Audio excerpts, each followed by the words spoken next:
आसमान से बरस रही उस आफत की जिसको लेकर हर कोई पूछ रहा है कि इस आफत का अंत कब। आंध्र प्रदेश के चित्तूर में बाढ़ प्रभावित इलाकों में एनडीआरएफ की टीम राहत और बचाव के काम में लगी हुई है। पूरे देश की बात की जाए तो इन दिनों 176 एनडीआरएफ की टीमें राहत और बचाव के काम में दिन रात एक किए हुए हैं। आंध्र के अलावा तेलंगाना, गुजरात, महाराष्ट्र में भी एनडीआरएफ की टीमें रेस्क्यू ऑपरेशन के काम में जुटी हुई हैं। आप इन तस्वीरों में भी देख रहे हैं। आंध्र प्रदेश के चित्तूर की ये तस्वीरें हैं जहां पर एनडीआरएफ की टीमों ने दिन रात एक किया हुआ है लोगों को बचाने में, उन तक राहत सामग्री पहुंचाने में।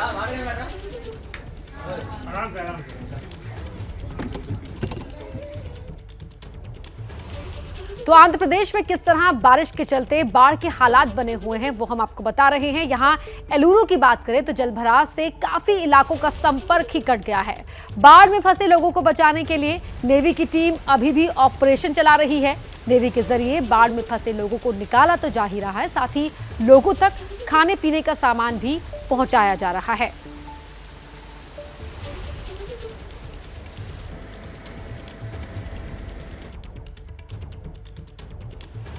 तो बारिश के बीच कोनासीमा से हैरान करने वाली एक तस्वीर सामने आई। यहां एक बारात नाव से शादी के फेरों के लिए पहुंची। कोनासीमा भी बाढ़ प्रभावित है और बहुत से गांव का संपर्क यहां से टूटा हुआ है। अब बाढ़ के बीच शादी के 7 फेरे के लिए यहां पर आप देख पा रहे हैं कि वधू पक्ष के लोग पहुंचे हुए हैं। नाव के जरिए वो वहां पहुंचे जहां पर शादी के लिए 7 फेरे लिए जाने थे। कोनासीमा इस वक्त पूरी तरह से भारी बारिश की चपेट में है। यहाँ बाढ़ के हालात बने हुए हैं, लेकिन जो जरूरी रस्में हैं उनका तो निर्वहन किया ही जाना है। तो ऐसे में यहाँ शादी के 7 फेरे के लिए वधू पक्ष के लोग नाव के जरिए पहुंचे।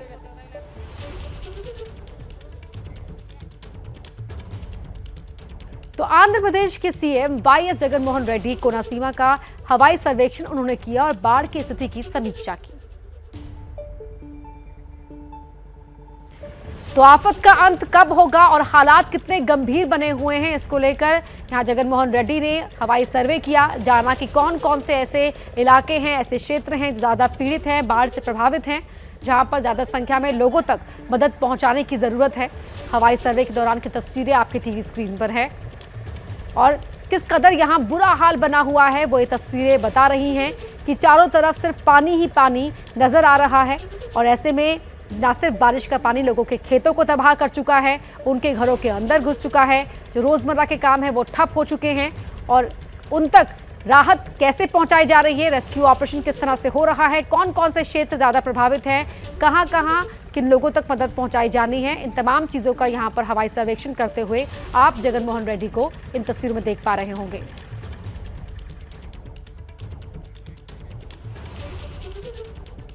कर्नाटक की बात कर लेते हैं, जहां के कलबुर्गी में भारी बारिश और बाढ़ किसानों के लिए मुसीबत बनने लगी है। बाढ़ का पानी किसानों के खेतों के अंदर घुसने लगा है, इससे उनकी फसल तबाह हो रही है। तस्वीरें आप देख रहे हैं, जिस फसल को उगाने के लिए किसान दिन रात मेहनत करता है, अपना खून पसीना एक करता है, उसे किस तरह भारी बारिश ने चौपट कर दिया है वो आप इन तस्वीरों में देख पा रहे होंगे। तो खेतों के अंदर पानी दाखिल हो चुका है, फसल बर्बाद हो चुकी है। कर्नाटक की कलबुर्गी की तस्वीरें। और ऐसे में यहां भी किसान पूछ रहा है कि आफत का अंत आखिर कब होगा।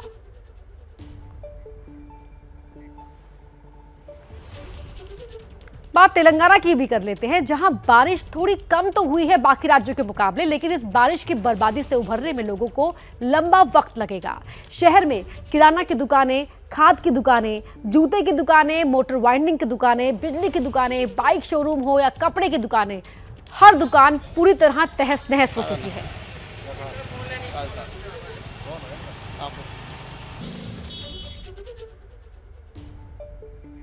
तो मध्य प्रदेश में किस तरह कुदरत का क्रोध बरस रहा है वो भी आपको बता देते हैं। यहां कुछ जिलों में भारी बारिश के बाद कोहराम मच गया, क्योंकि वहां की सड़कें, गलियां, बाजार, यहां तक कि कई मकान भी सैलाब की चपेट में डूब गए।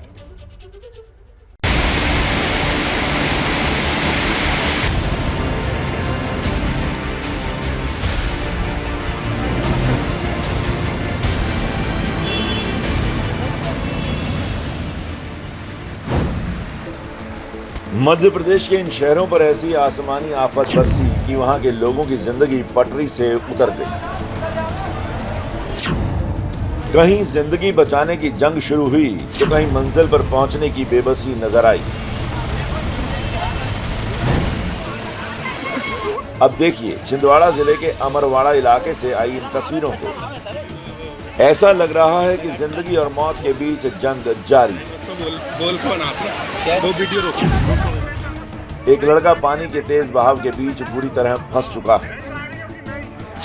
इस बीच इलाके के कुछ लोगों ने हिम्मत जुटाई और रस्सी की मदद से उसके पास पहुंच गए। इसके बाद उसे किसी तरह पानी के तेज बहाव से निकालने की कवायद शुरू की गई। बताया गया कि ये लड़का मोटरसाइकिल से पुल के ऊपर बह रहे पानी को पार कर रहा था। तभी वो तेज लहरों का सामना नहीं कर सका और फिसलता हुआ बहने लगा। उसकी मोटरसाइकिल तो बह गई, लेकिन वो लहरों से काफी देर तक जूझता रहा और फिर कुछ देर की मेहनत के बाद उसे बचा लिया गया। विदिशा शहर भी थोड़ी सी बारिश झेल नहीं पाया। हालात बाढ़ जैसे दिखने लगे। बाजार की सूरत ही बदल गई। जिन सड़कों पर गाड़ियां दौड़ती थी वहां पानी ने डेरा जमा लिया। दुकानें वक्त से पहले ही बंद करनी पड़ी क्योंकि सड़कों पर 2 से 3 फीट तक पानी बहने लगा। इतना ही नहीं, केंद्रीय विद्यालय परिसर भी थोड़ी देर की बारिश में पानी पर तैरता दिखा। छोटे छोटे बच्चों का स्कूल से घर जाना मुश्किल हो गया। कुछ लोग तो अपने बच्चों को कंधों पर लेकर घर जाने के लिए मजबूर हो गए। मध्य प्रदेश के कारोबारी शहर इटारसी की ये हालत भारी बारिश के बाद हुई है। सड़कें बाढ़ में डूबी हुई हैं। रास्तों का आता पता नहीं। जहां देखो वहीं पानी ही पानी। कई गाड़ियां जहां की तहां फंस गई। कार, ट्रक, बाइक सब पानी से लबालब सड़क में डूब गई। एक युवक तो पानी से बचने के लिए डूबी हुई कार की छत पर खड़ा हो गया। इटारसी के कई घरों में पानी घुस गया। पूरा घर बुरी तरह पानी से सराबोर हो गया है। अच्छा ये बताइए, ये पानी आया कब यहाँ पे? यहाँ लगभग 5 बजे आया रात को और सारी रात पानी गिरा है। 5 बजे से लगभग सामान जमाना चालू कर दिया। इतना नहीं आना था। अति से ज्यादा पानी गिर चुका और उससे ज्यादा बारिश हो गई तो 3 फीट अंदर करीब पानी घर में घुस गया। बारिश के प्रकोप से इंसान तो क्या भगवान का दर भी नहीं बच पाया। ये शिव मंदिर पानी से लबालब हो गया। सड़कों पर फंसे लोग एक दूसरे का हाथ पकड़कर इस मुसीबत से बाहर निकलने की जद्दोजहद कर रहे हैं। चूंकि सड़क पर बाढ़ के पानी का कब्जा है, लिहाजा लोग डिवाइडर पर चढ़कर अपनी मंजिल तक पहुंचने की जुगत में हैं। तेज बारिश के चलते कई इलाके बाढ़ से घिरे हुए हैं, जहां उनको निकालने के लिए जो रहवासी जो फंसे हैं उनको निकालने के लिए एसडीआरएफ की टीम लगी हुई है, जो मोहल्लों में जा के लोगों को निकाल रही है। और एबीपी न्यूज की टीम ने मौके पर जाकर इटारसी पर आई इस आपदा को कैमरे में कैद किया है। लोगों के सामने कितनी बड़ी चुनौती आ गई है, ये इन तस्वीरों में देखा जा सकता है। सड़कों पर कमर कमर तक पानी है। एक व्यक्ति तो अपनी पत्नी को पीठ पर लादकर इस संकट से पार पाने की कोशिश में है। बाढ़ की मार झेल रहे लोगों को निकालने के लिए एनडीआरएफ वाले बोट लेकर आए। रस्सी के सहारे लोगों को निकाला जा रहा है। दूसरी तरफ एसडीआरएफ वाले दरिया बन गए शहर में ट्रैक्टर लेकर मोहल्ले मोहल्ले पहुंच रहे हैं। इटारसी पर अचानक इतनी बड़ी आफत आ गई कि कोई कुछ समझ ही नहीं पा रहा है। इंसान तो इंसान, जानवरों के सामने भी संकट आ गया। शहर के आवाम नगर में नाला पार करने की कोशिश में एक गाय बह गई। इटारसी की एक बड़े रेलवे जंक्शन के रूप में ख्याति है, लेकिन लगातार हो रही बारिश से रेलवे ट्रैक पर ही पानी भर गया, लिहाजा ट्रेनों की आवाजाही ठप। भारी बारिश ने मध्य रेलवे के इटारसी बैतूल सेक्शन के बीच रेलवे ट्रैक को बहुत नुकसान पहुंचाया। तेज बारिश ट्रैक के नीचे की जमीन को बहा ले गई। ट्रैक पर जहां ट्रेन चलती है वहां बाढ़ का पानी रफ्तार से दौड़ रहा है। इसकी वजह से ट्रेनों को अलग अलग स्टेशनों पर रोक दिया गया है। तो सैलाब के सितम से मध्य प्रदेश वासी परेशान हैं। वहीं हरदा में प्रशासन ने नर्मदा किनारे बसे गांव को अलर्ट किया। नर्मदा के गांव में मुनादी कराई जा रही है। तवा डैम के गेट खुलने पर नर्मदा नदी का जलस्तर 1.5 से 2 मीटर तक बढ़ सकता है। स्थानीय लोगों को मछली पकड़ने, नदी किनारे पूजा अर्चना करने और नहाने से मना किया गया है। को सूचित किया जाता है कि आज तवा डैम के गेट खोले गए हैं। जिससे नर्मदा जी का जलस्तर 1.5 से 2 मीटर बढ़ेगा। अतः सभी नागरिकों से विनम्र अपील है, कृपया नर्मदा जी के किनारे न जाएं और न ही अपने पशुधन को उधर ले जाएं। सभी लोग सतर्कता बरतें, सावधानी बरतें। आदेश। अब छत्तीसगढ़ का हाल भी जान लेते हैं, जहां भारी बारिश ने सीआरपीएफ के जवानों की मुश्किलें बढ़ा दी हैं, क्योंकि सुकमा में मौजूद सीआरपीएफ के मुख्यालय में पानी घुस गया। नक्सलियों से लोहा लेने वाले ये जवान अब बाढ़ के पानी से जंग लड़ रहे हैं। भारी बारिश और बाढ़ के पानी ने सुकमा के कई इलाकों को अपने कब्जे में ले लिया। सीआरपीएफ की 212वीं बटालियन का ये मुख्यालय भी कुदरत के कहर से बच नहीं पाया। आप तस्वीरों में देख सकते हैं कि कैसे पानी का तेज बहाव मुख्यालय में प्रवेश कर रहा है। इसके रौद्र रूप से कैंप का कोई भी हिस्सा बचा नहीं है। यहाँ तक कि कमरे में भी पानी घुस गया। जवानों को अपनी जरूरतें पूरी करने के लिए कमर तक पानी में चलना पड़ रहा है।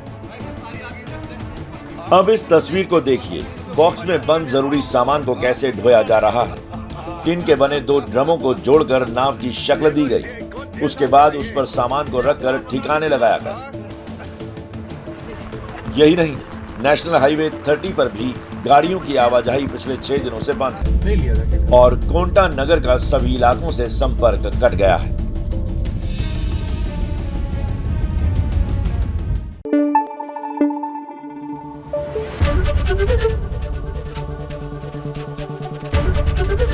एबीपी न्यूज आपको रखे आगे।